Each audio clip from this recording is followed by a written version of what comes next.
108, 109 players that we have on our roster believe we could do it. I don't know if anybody else in the country believed it, had any doubt that a program of just a mere 10 years old could come in here, Neyland Stadium, University of Tennessee, and beat it. But we believed. I mean, August 1st, there wasn't any sign that we didn't believe in our confidence and believe in ourselves to do things that's never been done before. We were well coached. Our strength and conditioning was, I thought, was outstanding. It was telling on the football field who was in better shape, and we notched a signature win for our university and our football program. It was an unbelievable day. I'm so proud of our guys and our players because ultimately they worked so hard to do the things necessary to put us in a position to even go and compete. The weights, the practices. I mean, you hear us coaching. Most of the time, us coaches, we're all belly aching and bitching and griping, and we can do more in this. We need to do better in that. And today, it was just icing on the cake. I mean, it really was. It was a joy to sit back and watch and see the confidence in our guys' eyes and our guys' hearts. You could see it just continue to pump in the second half as we took that drive down and scored. It was, almost at that point, I hate to say there was a feeling in the game, but I almost saw them spit the bit out when that score went in. And I saw a lot of heads dragging, and I'm big in demeanor and what teams look like. And I think when we notched that score, there was a little kink that just snapped off their armor, and it started putting doubt in their mind, and it just steamrolled from there. But I'd love to answer any questions. Yeah. So Espen Rosano from the Signal, you can obviously hear how much it means to your guys. Talk about how you guys went from 2-10 last season to where you are right now, beating Tennessee at Neyland Stadium. Well, like I said, I mean, if you follow our football team, we went through a growth a year ago where we had to play some players that weren't ready to play. They didn't know how to compete. They had just come off a high school football team, and they were going up against some individuals that were very good football players, and they had been stroked on the back for a number of years and told how great they are, but when adversity hit, they didn't know how to handle it because they hadn't been through an off season. They hadn't had to struggle and suffer and go through those pains, and we went through those pains. There's one thing about a football team, you are what your record says you are, and we were 2-10 for a long, long time in the off season, and I won't say we never let them forget it, and they never forgot it. So when we went out there and practiced, we knew exactly what we were practicing for. And that doesn't mean we're fixing to go off and make a run, but it was sure evident today that they had that in their back pocket and they remembered every minute of last season's heartaches. Coach Anthony with the Atlanta Boys. Last season, I know you talked about growth and a lot of things you need to recuperate on your defense, but today your defense came up big, just from the forced fumbles to the recovered fumbles.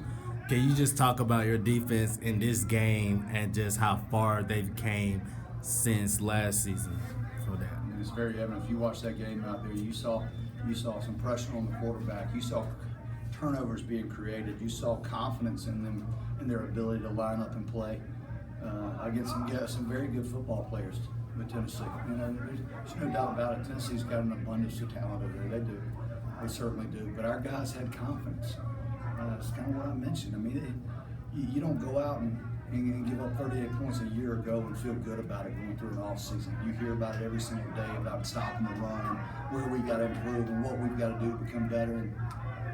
And they remember that. And our staff, our defensive staff worked tirelessly to make sure those things didn't happen. And they sure didn't happen today. So I'm proud of our guys. Sorry. Yes. When you were game planning for Tennessee, what did you see about that program that made you feel like you could be successful and kind of maybe areas that you attacked in this game? Well, I can tell you, I always look at the two lines of scrimmage. I told our guys, I said, it's no secret we've got to go be better than them on the offensive line and defensive line. And that's certainly if I were to turn on the tape, that may be the glaring flaws to some degree for Tennessee. And I didn't know because I watched last season, but those are some of the things that we felt like we could control. We felt like, not that we were going to go dominate the line of scrimmage by any stretch, but I thought we had quickness in our defensive line to give their offensive line some problems. and I thought we could push them a little bit with our offensive line. We try to keep things very, very simple for our guys up front, and for the most part, they did exactly what we thought we could do. They went out and executed, and at times I felt like we could have probably ran the same play over and over again. If you go back and watch it, we probably did a number of times. But the two lines of scrimmage in any football contest are going to be the telling point of who's going to win and lose that football game. And our two lines of scrimmage played well today.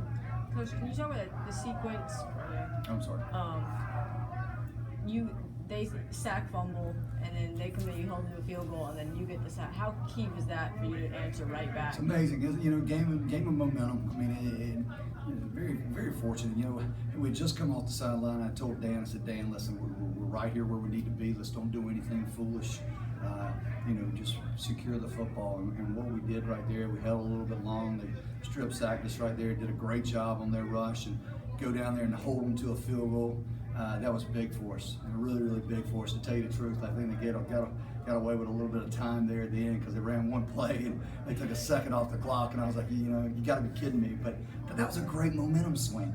And then we come into the locker room, and man, we're bebopping around, we're focused, and you see in our eyes, if you looked in our guys' eyes, I think you could just see what we're fixing to go out and do, and that's the joy of sports. You get to look in a man's eye and see exactly what they're thinking. I mean, I could tell you exactly the thoughts going through their mind when we took the field.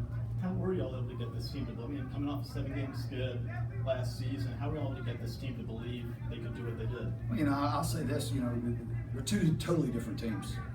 I mean, you don't put a lot of stuff into it. You remind them of what happened a year ago, but this is a totally different team with different leaders, with guys that have done different things. We identified our leaders back in the spring, and they were strong leaders, and that carried over through the summer. And then when we voted for the captains, it was very, very the consistency of who was at the forefront. When guys talked about our leadership, I knew right then and there that we had something going. What does supposed to mean for this program to be the Power 5 team for the first time? What's supposed to be developments? Like I said, Georgia State University, we're 10 years old. 10 years old. We just did something a lot of teams could never do.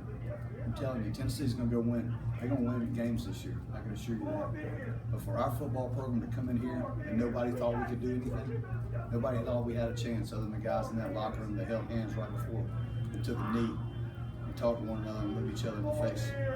We knew it. It means the world to our university, our football program. Coach, I did want to point something out. I know you do a lot of preparation going into these games, but I know something that was prominent around your practice was playing Rocky Top every day out loud. You wanted to annoy them about it. You wanted them to get the song in their head. And I saw coming into the game that they were vibing to the song, even knowing it. Do you feel that in turn ultimately helped them prepare for this environment, for this situation?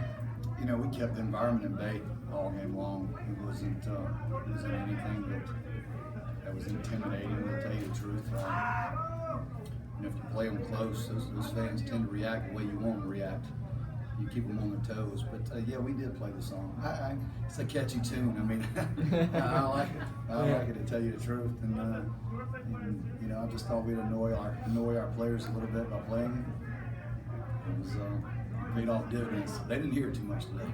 Coach, you were a part of what many would probably say the biggest win in Georgia State football history. Bowl win against Western Kentucky.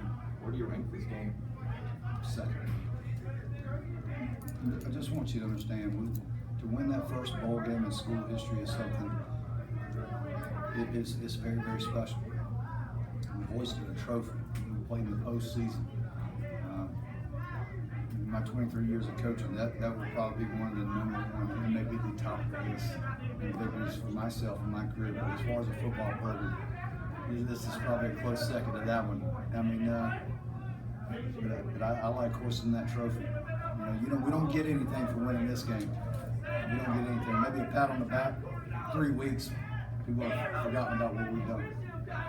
Coach, you were also part of that iconic App State Michigan upset. Was that something you talked to about with your team this week? two totally different scenarios. We had 63 scholarships going up play Michigan Wolverines with 85. We walked in here with 83 scholarships. They possibly had 85. I'm not sure. So, you know, we were on even scale, so to speak, with this team. I didn't talk about it whatsoever. Didn't need to. And a few questions ago, you mentioned your captains and how you knew that the team was in the right hands. Can you speak on Dan Ellington and the character and poise he showed today? Yeah, you know, Dan does it every single day of practice and meetings, whatever it may be in his preparation. He's exactly who you witnessed today, and you're going to remember Dan for that. You will. I tell these guys all the time, don't just watch it. I want you to witness it, because therefore you're going to remember it. I'm going to remember Dan Ellington for the rest of my life because of who he stands for, how he practices, the way he was raised, how he treats people, and then his play on the football field may be the last thing that I remember him for. He's a special individual, a really, really special individual. I'm proud to be his head football coach. Coach, how do you bring this momentum into the next game? You know, well, certainly it's going to help. It's going to help. Now, this thing can go one or two ways. We can go and we can stroke each other on the back and tell us how great we are, and not go prepare like we need to prepare, and let this thing slap us in the face next week. So these guys, rightfully so, need to go and enjoy this victory, and they need to. They've done something today that, like I said, no one thought we could do other than us in that locker room. So they need to enjoy it. But come Monday, on Great Labor Day, I'm going to have the scowl right there on my face, and I'm going to be griping and complaining, and we're going to run, and we're going to practice, and I'm going to bellyache about missed tackles, and I'm going to talk about this and that, and we're going to get focused to go play Furman next Saturday night at our place at 7 o'clock, and it should be a good environment. If this doesn't get you excited about Georgia State University football, I don't know what does. The city of Atlanta needs to show up next week. Any answer, Coach? Coach, are these kind of games important to you, being able to play big Power 5 programs? I mean, a lot of people look at this as kind of like a pay-to-play, since Tennessee is going to pay the university. Is it important for your program to continue to play these big names? I can tell you one thing. Georgia State University will be seen across the country numerous times today and tonight. All through tomorrow, they'll be talked about for the next 4 and 5 days. What it's done for our football programs from a publicity standpoint, from a recruiting standpoint. Yeah, when you can go out and beat them, it pays huge, huge dividends. And we're going to see it pay off for us. So playing these games are certainly beneficial. You know, at times, you know, it's hard to go out and defeat these teams year in and year out. It certainly is. But this one right here is going to pay off for a long time. Thank Thank you all very much. I appreciate it.